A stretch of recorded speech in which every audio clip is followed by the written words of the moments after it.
there is actually nothing stopping young Nigerians from achieving the things that they want to accomplish. Except I guess whatever mindset is animating us at any point in time. Why I say this is, be it in a personal economic sense or like in a general political sense, I think it has become clear, especially over the past 2 to 3 years, that everything is possible. The rules of the game are not the same way that they were 20 years ago, right? So things that were hitherto considered to be completely unthinkable and impossible in Nigeria. So someone, someone under the age of 40 who has no, government connections, doesn't come from a rich family, it's just somebody who did well in school and who has interest in this particular field becomes a multimillionaire in US dollars because they created a startup and it was acquired. That never used to happen previously. Or a a political candidate that the youth tend to gravitate toward who has no structure. There are no 200,000 polling agents. There's no huge war chest of financial inducements. There's nothing. And then this person becomes a front runner in a presidential election. Where has that ever happened in Nigerian history before? So I think the rules of the game are different now. So I think as long as young Nigerians understand the Hmm. power of what they have, which is infinite access to information and real time communication, large scale communication, I think the window is definitely open.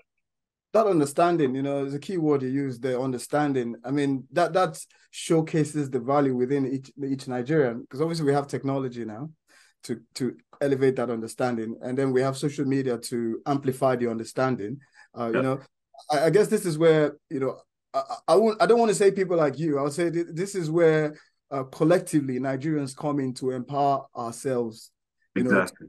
Exactly. elevate standing amongst us. So if you look at that now and scale it and say, well, where do you think we can be if we now, without understanding, if we rid ourselves of criminality?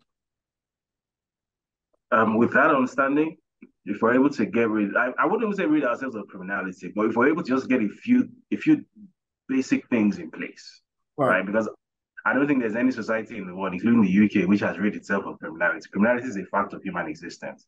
I agree. But if there are a few things that can just be put in place and there's a floor that is Mm, installed. And what I mean by a floor is there's a base level of standards that things don't fall beneath. right. Because I think that's an issue in Nigeria, that there's no floor. No matter how bad you think it can always get worse. If a floor can be installed for the first time, and in conjunction with the possibilities that this technology has created in terms of communication, in terms of access to information, ability to change huge things in a very, very, very short period of time. I think absolutely anything and everything is possible. I mean, we've seen the so-called Chinese economic miracle is often referenced as one of the quickest economic transformations in human history, where in the space of about 30 years, a Yep. society which had been sort of a poor agricultural society for thousands of years, in the space of like 30 years, which is like just about my lifespan so far, Yep. went from that to a wealthy, highly industrialized, sophisticated, service-based economy in the space of 30 years. Right. I think, and so as impressive as that is, it should also be noted that the pace of technological advancement since 1970, it's estimated that the amount of the sophistication of technology Right. um, doubles roughly every 15 years. Okay. So if what they had in 1970, which enabled them to carry out that economic miracle, was one, we have maybe 10. So we have the capacity to transform a sub-Saharan African economy in the space of literally maybe 5 to 10 years. It's actually possible. So is that If understanding worried? Do the young people know that? I doubt they know that. That's the problem. And that's, I guess, the mission that people in my space have taken upon themselves, that young Nigeria, because I think something like 70% of the country's population is under the age of 35. So we're by far the largest demographic in the country, by far. In fact, I think the single largest demographic in Nigeria is under the age of 15. It's Yep. such a young country demographically speaking. So um, if if this group of people who are like the lifeblood of Nigeria, you've heard of something called the demographic dividend. Yeah, of course. Yeah. That's when, yeah, when the vast majority of the country's population is in or about to enter prime working age. Yep. Nigeria is about to enter the mother of all demographic dividends. I think we are on top of that scale because I had a conversation with a gentleman about that. I think we are at the top of that scale, you know, Exactly. entering that environment. The guy I Yeah. spoke to is actually a young Asian guy. He was talking about emerging economies and he used Nigeria as a showcase. And that's exactly what he said. We're on top of that scale. But yeah. So if a certain understanding can percolate into the minds of these 120, 150 million people, however many they are, that we Mm, have an opportunity the likes of which even China and India, when they were going through their own transformations, didn't have. yeah. Because we have access to more technology than they did in the 70s, 80s, and early 90s. So if that understanding can percolate through, it's difficult to exaggerate just how successful Nigeria as a society, as an economy could become. Telling you. And I'm glad we're doing this on Independence Day because I looked at it independence. When did we start talking about liberation? Personally, from my point of view, I feel like the new Nigerian per se is the liberated Nigerian. So one who understands the power that they have, they understand the potential that they're facing, and then they understand how it is to be free, regardless of what they do. This is why we always anchor on the new Nigeria as possible. And that's something we've been riding along with for almost more than a year now. More than 10 years. In short, there's a book being released later on. There's a space we're doing later when we're releasing an e-copy of the book called The New Nigeria is Possible, written by a good friend of mine, Chris Iwani. He wrote this book 15 years ago. He wrote it in 2018, sorry, and then he revised it in 2015. But I bet you, David, if you read the book, you would think he wrote it yesterday, because the problems have been the same, the projections are the same, the aspirations are the same, and the hope is the same, and the people are the same. Progressively, we have the same collective mindset, but there always seems to be that problem with leadership. Like Chino Achebe said. So going forward, you're right about what you said. Well, let's look at it from currently what's going on, and then we'll caveat with your impact into all this, because it's only fair that we speak about your works and obviously your career and what you do, and obviously how that helps shapes the Nigerian mindset. I think it's only fair we give credit to that as we get along. So if we look at the current rascality and the exposures in government, from an awareness creation point of view, how do you think that, or rather, where do you think that fits in the mindset of the young Nigerian in aiding their arrested development? So I think first of all, it creates a sense of agency that didn't exist before. When young Nigerians are able to see that someone like them, a young Nigerian like them, who doesn't have two heads, just like you, and has access to the same technology that you do. Mm-hmm. There's no difference between him and you. And just from the comfort of his living room, using a laptop and an internet connection, Right. is able to shift the needle on such a massive scale. So I think that creates a much needed sense of agency, not just in journalism, but in general, in the minds of young Nigerians, that we actually have power.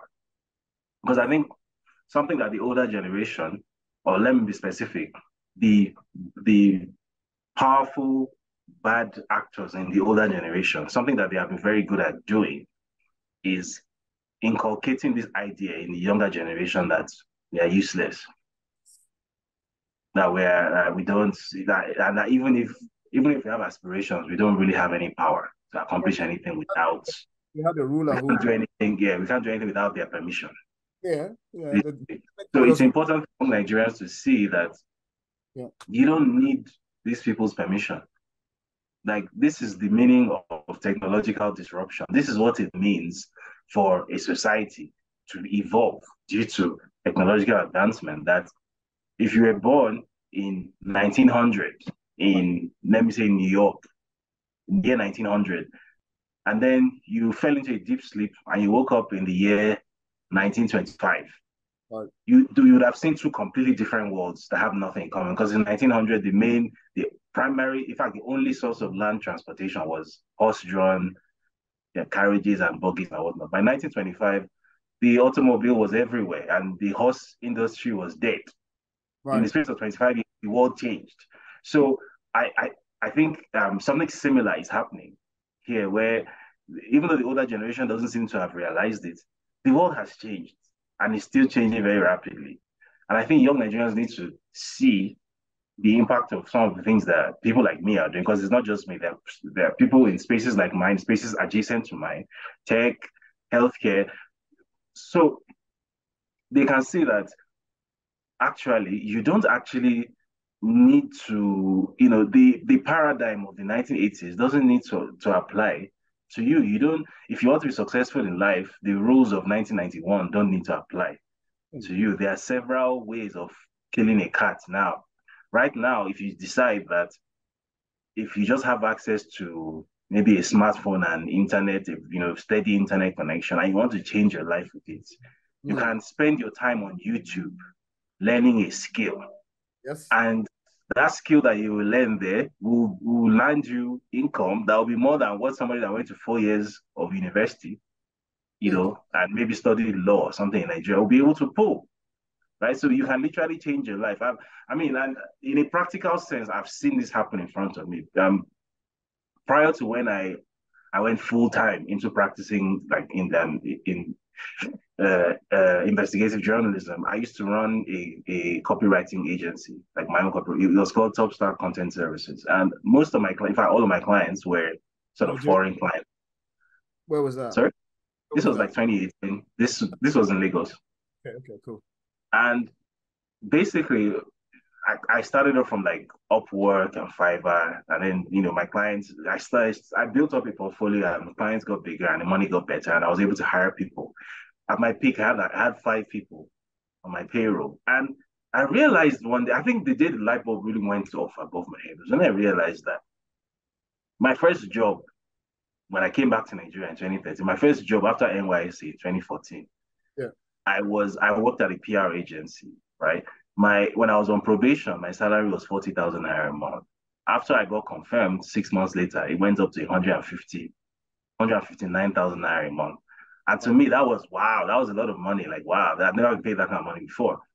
And yet here I was, this was in 2018, so just 4 years later, I Yeah. was employing people, and the lowest paid member of my team that I was employing was making about 80,000 naira. The people I was paying 200 and something thousand naira a month to, and I was 28. You go. So I think light bulb went off above my head that this idea that there's only one way to Mm. do things, it's not Mm. true at all. It's not. You And know, we've all, so there's no linear approach to success, especially in exactly.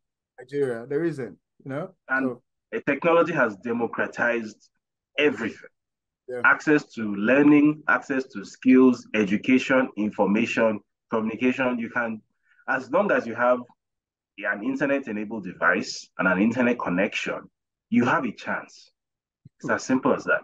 Yes. You know the guy who wrote the Physics of the Impossible, Michio Kaku. I don't know if you've heard of him. Is Yeah, they compare him to the new Einstein now. His brain is not here, as we say. You know, his brain is like, he said in that book, this Physics of the Impossible, that any society that has constant internet is only a matter of time they rid themselves of poverty. You know? I completely agree. I Mm. completely agree with him. You can see that manifested in countries like, China, for instance. You spoke about China. When as a kid, you watch the Bruce Lee movies, right? If you see the old Bruce Lee movies, Yeah, people, the racism against the Chinese because they didn't want to associate with them because they were too yeah, poor. yeah, Disdain of China, horrible yeah. living environment. But look at China today, you know. You just have to look at them today and imagine how you can transform things within 30 years if you have the right leaders in place. I think leadership is key. If you Of have course. the set. And then if you have the right narrative, the narrative is the key one for us because, for instance, I told you especially here on the platform, we are big on the new Nigeria as possible as a narrative. Do you think as a copywriter, because I did a little bit of that, so I understand where you're coming from. When you're doing copywriting, you have to look at the impact because those things will obviously aid, especially if you're doing this copywriting for an advertising company. They look at the impact of the message, you know? So if you look at the new Nigeria as possible, do you think that is a mantra that can alter the mindset of any Nigerian regardless? And do you think it's something that needs to be pushed forward consistently in view of progress?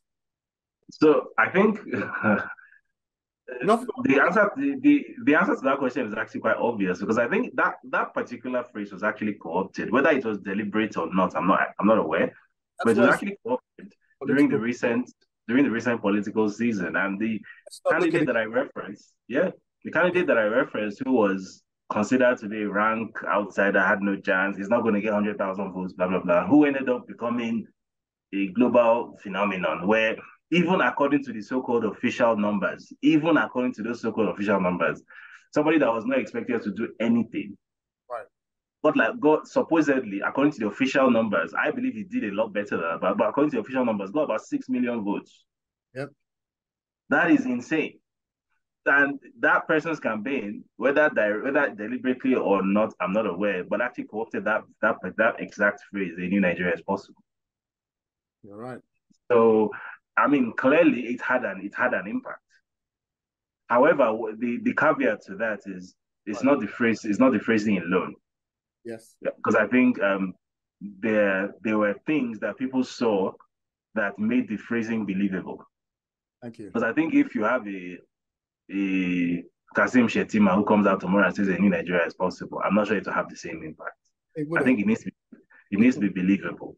So I think the as important as the messaging is the credibility of the people who are conveying the messaging and the perceived um how do I put it now? Just the goodwill that such people are able to command, I think, has just as much of an equal weight as the messaging itself.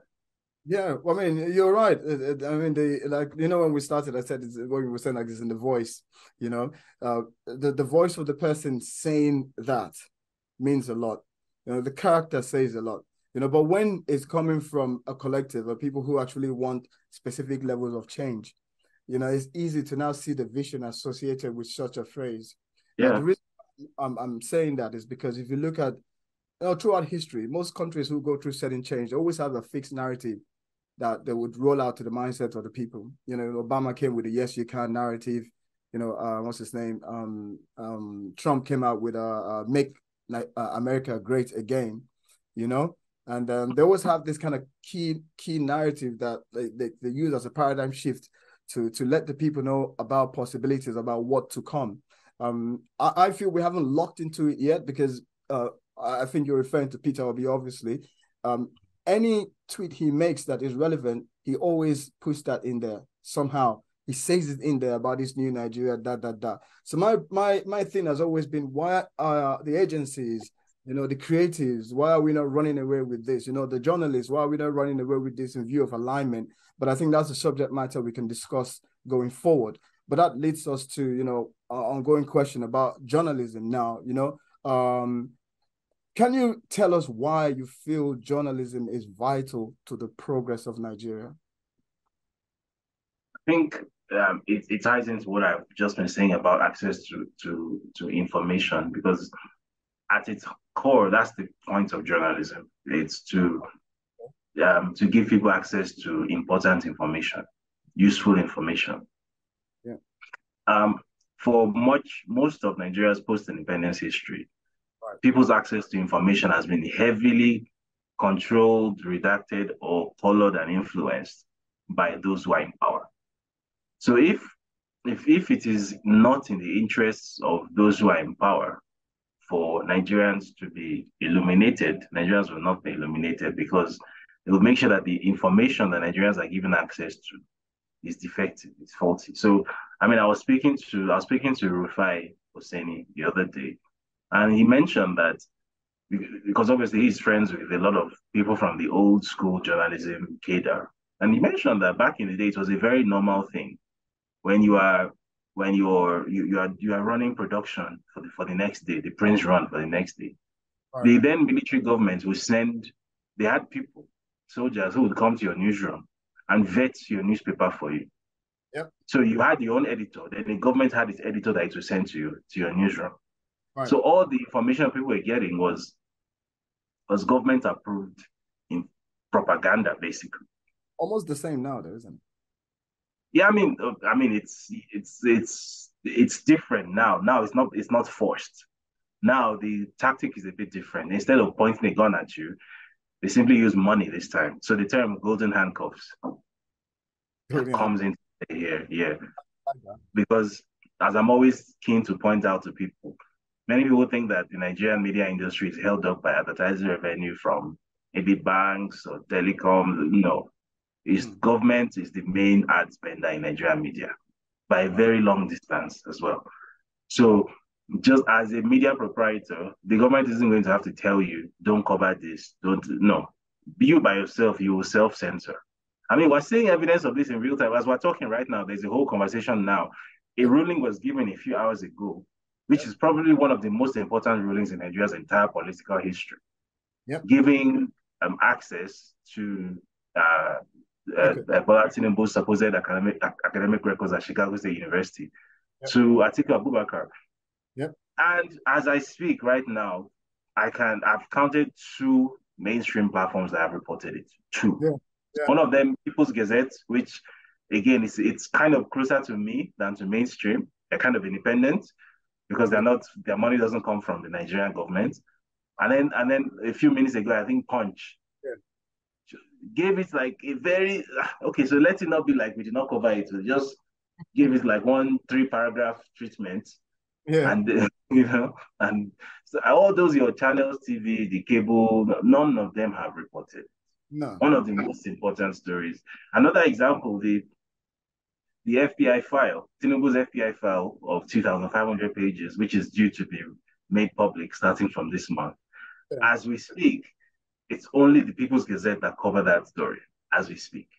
There The you go. entire Nigerian media enforced a voluntary blackout Right. of that story. And in fact, the government has then been sending its proxies to social media so whenever anyone is discussing that story, the government then sends proxies to tell people that this conspiracy theory, there's no such thing. Mm-hmm. That they made it up. Something that is on public court record in the US, right? So, but even that in itself gives you an idea of just the importance that independent journalism has. Because you can imagine 30, 40 years ago, Right. nowadays, if a government tells you that this thing is not true, you can Right. go to you can go to Pacer, the US database, and pull it up. You can go to plainside.org and pull it up and say, so what is this if it's not true? Yeah. 30 years ago, you couldn't do that. So 30 years ago, if a government tells you that 2 plus 2 is 3, 2 plus 2 is 3. Yeah. You're right. Cool. You're right. So I think our parents and their parents before them came up with all sorts of deformed ideas about how the world works and their place in it, right? Which and it wasn't really their fault. They were like they fed propaganda to the T's. They really didn't know any better. I mean, this was a generation that described people like Abike Dabiri as fearless journalists. Meanwhile, these were news readers working for government government TV station. You know, what the hell was the fearless journalism there? You know, but that's all they knew. So I think the importance of the emerging independent space now is that for the first time, young Nigerians are actually getting access to high quality information, right? Not just information, but high quality information that when I'm doing a story, I make it a point that I'm not just writing a story for the sake of writing it. It's not just to answer the five W's and the H, which is what you are taught in journalism school. Right. Every story must have the five W's and the H.